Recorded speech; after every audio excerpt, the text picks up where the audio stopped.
Maker छुट्टी मिलने से तो रही हमको, लेकिन हाँ कभी कभी ट्रिप बन जाता है। लेकिन जितना हम उस ट्रिप पे एंजॉय करते हैं उतना ही हमें घर आके सजा भी मिलती है। घर बहुत गंदा मिलता है और कपड़े बहुत सारे हो जाते हैं। ऐसा ही मेरे साथ भी हुआ। 2 दिन के लिए गए थे बाहर, लेकिन कपड़े 2 बैग हो गए थे। जो हमने यूज़ नहीं किए थे उनको भी मुझे वॉश करना पड़ा, क्योंकि बाहर अगर लेके जाते हो कपड़े तो फिर वो गंदे में ही गिने जाते हैं। तो इसीलिए मेरे लिए बहुत सारा काम हो गया था आज। आते ही सबसे पहले तो मशीन लगाई, सारे कपड़े वॉश किए। इसके बाद मैंने स्टार्ट की घर की क्लीनिंग। पहले तो मैं कुछ देर के लिए पजल हो गई थी कि कहाँ से स्टार्ट करूँ। फिर मैंने सोचा चलो एक कॉर्नर लेते हैं, उसी कॉर्नर से स्टार्ट करते हैं। तो सबसे पहले मैंने अपना मास्टर बेडरूम लिया, वहाँ की क्लीनिंग मैंने स्टार्ट की। बेडशीट बिछाई थी, वो निकालनी थी, चेंज करनी थी। लेकिन बेडशीट्स निकालने के साथ साथ ना मेरा और काम बढ़ गया, क्योंकि मेरे पास जो कपड़े ऑलरेडी थे धोने के लिए उसमें और कपड़े ऐड हो गए और कपड़े बहुत ज़्यादा हो गए। तो यहाँ पर मैंने सोचा कि कपड़ों को एक दिन में ना करके इनको डिवाइड कर लेते हैं 2 से 3 दिन के लिए, क्योंकि और जो बेडरूम है दूसरे उनकी भी बेडशीट्स मुझे वॉश करनी थी। तो मैंने कपड़ों को किया डिवाइड और 3 दिन के लिए मैंने इनको रख दिया, क्योंकि अगर मैं एक दिन में करने की कोशिश करती तो शायद मेरे और काम नहीं निपट पाते और मैं बहुत ज़्यादा थक जाती। तो जब भी आपके पास बहुत सारा काम हो तो एक दिन में ना निपटा के उसको डिवाइड करके आप कर सकते हैं, ताकि आपकी पूरी एनर्जी भी बची रहे और आप बिल्कुल भी नहीं थके। अच्छा, लाइफ में ऐसे बहुत सारे लोग होते हैं और बहुत सारे काम भी ऐसे होते हैं जिनको हम अवॉइड कर सकते हैं, लेकिन घर के कुछ ऐसे काम होते हैं जिनको हम अवॉइड नहीं कर सकते। और अगर हमने उन्हें अवॉइड करने का सोचा भी तो वो बाद में हमारे लिए बहुत बड़ी टेंशन बन सकते हैं। जैसे कि क्लीनिंग। आप कितने दिन क्लीनिंग अवॉइड कर सकते हैं? 1 दिन, 2 दिन, 3 दिन, लेकिन चौथे दिन में आपको उसमें डबल से भी ज़्यादा मेहनत करनी पड़ेगी और वही चीज़ आपके लिए बहुत बड़ी टेंशन बन सकती है। तो डेली बेसिस पे जितना भी हो पाता है आपसे थोड़ी थोड़ी डस्टिंग या फिर क्लीनिंग आप करते रहिए। इससे आपका काम बहुत हल्का होता रहेगा और टेंशन तो बिल्कुल भी नहीं बनेगा काम। तो यहाँ पे जो है बेडरूम को क्लीन करने के बाद मैं आ गई थी लिविंग रूम में। अच्छा, जब भी आप लंबा ट्रैवल करके आते हैं ना तो ये बिल्कुल भी मत सोचिए और ट्राई भी मत कीजिए कि सारे काम आप एक दिन में निपटा दें, क्योंकि आप ऑलरेडी बहुत ज़्यादा थके होते हैं ट्रैवल करके। और अगर आप घर का काम ही पूरा एक दिन में निपटाने की सोचेंगे तो आप बीमार भी हो सकते हैं। तो इसीलिए प्लानिंग के साथ आप अपने काम कर सकते हैं।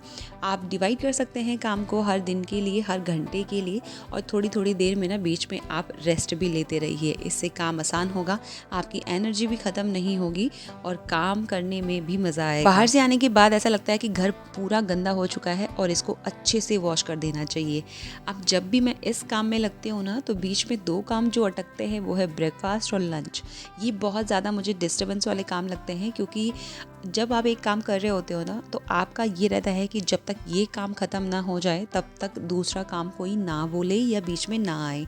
तो इसीलिए मैं कोशिश करती हूँ कि ब्रेकफास्ट भी पहले ही रेडी कर लूँ और लंच की भी मैं पहले ही तैयारी कर लूँ, ताकि बाद में मेरे लिए आसानी हो और बीच में मुझे बिल्कुल भी डिस्टर्ब ना हो।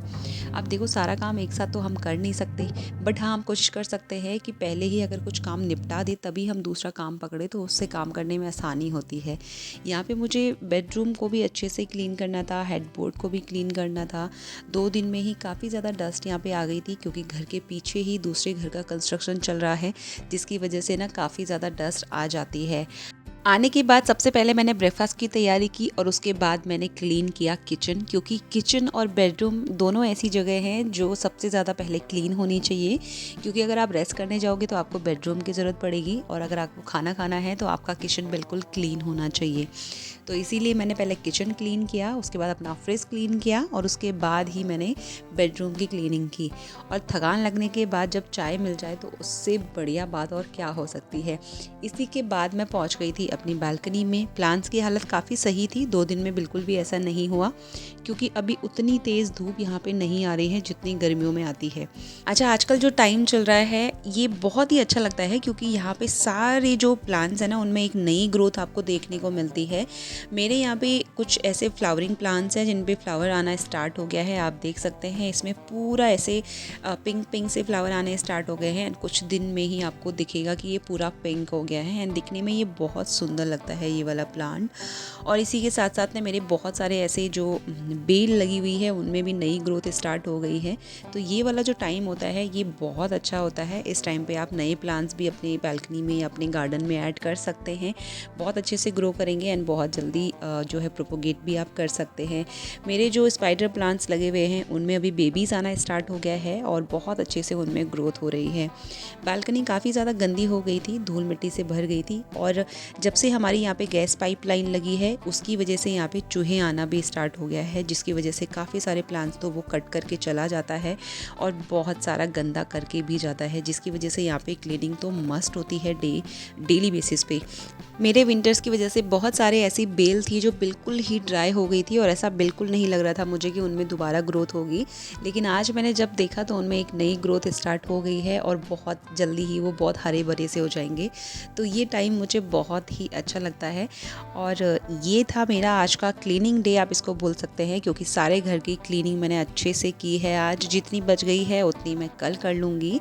सो आज के लिए बस इतना ही। आई होप कि आज का ये छोटा सा वीडियो आपको पसंद आया होगा। पसंद आया है तो लाइक एंड शेयर ज़रूर कीजिएगा। चैनल को सब्सक्राइब करना बिल्कुल भी मत भूलिएगा। जल्दी मिलते हैं नेक्स्ट वीडियो के साथ, तब तक के लिए बाय, टेक केयर।